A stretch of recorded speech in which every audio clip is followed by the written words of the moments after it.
Hi, I'm Jordan the Nerd of Gold, and I'm trying to answer at least 52 questions about DC Comics because I'm counting down to something from 52 days. But to answer this question right here, what got me into comics, and more specifically, what got me into DC Comics?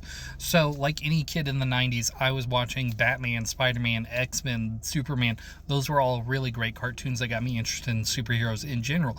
But it wasn't until early middle school, when I was 11, that I decided to get into comics, and I decided to get into them because one of my friends at lunch one day brought some old, kind of clearly been looked at a lot, Marvel comics, specifically a random issue of Uncanny X-Men, the original era. It was probably a reprint.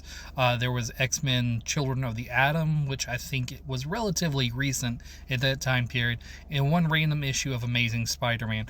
And I loved actually looking at the comic books. I didn't realize how much I was going to like that.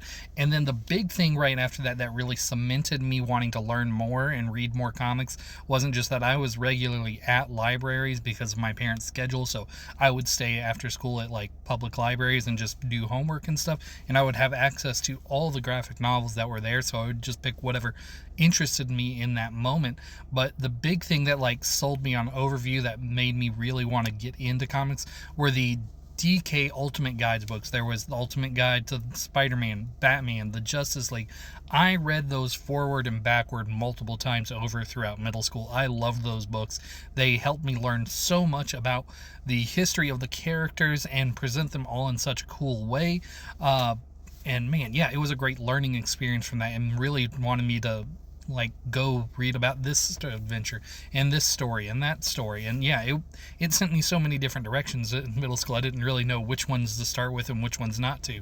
But yeah, that was great. But the first DC comic that I can vividly remember reading, the earliest time point, is probably going to be Flash Green Lantern by The Brave and the Bold by Mark Waid and Tom Payer. That is probably the earliest DC comic I distinctly remember reading, and I really enjoyed that. It was a fun Neo Silver Age kind of story about these two characters with really different powers working together to solve all these different problems. And yeah, it was really fun. I enjoyed that book, and that just kind of led me to keep reading and reading and reading, and I never really stopped or looked back. I was constantly reading from middle school onward, and yeah, I still read as many comics as I can to this day because of those early books, those DK Ultimate Guides, that Mark Waid book, those early random issues that my friend Byron gave me. Yeah, that's what really got me into comic books. But I will say the cartoons probably primed me to be ready to read superhero stuff before that point.